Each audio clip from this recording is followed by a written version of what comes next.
ప్రియమైన సహోదరి సహోదరులారా, మన ప్రభువును మన రక్షకుడైన క్రీస్తు యేసు నామములో మీ అందరికీ సర్వశుభములు కలుగునుగాక. ఆమేన్.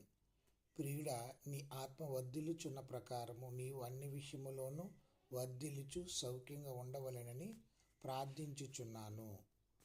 ప్రియులారా, సందర్భంలోకి వెళ్ళి చూస్తే ప్రతి నాయకుడు లేదా ప్రతి సంఘ సేవకుడు, సంఘంలో ఉన్న వారు ప్రతి ఒక్కరి కోసం వారు సౌఖ్యంగా ఆత్మీయంగా వర్ధిల్లాలి, వాక్యానుసారమైన జీవితం కలిగి ఉండాలి, వాక్యానుసారమైన ప్రవర్తన కలిగి ఉండాలని వారి కొరకు ప్రార్థించవలసిన బాధ్యత ఉంది.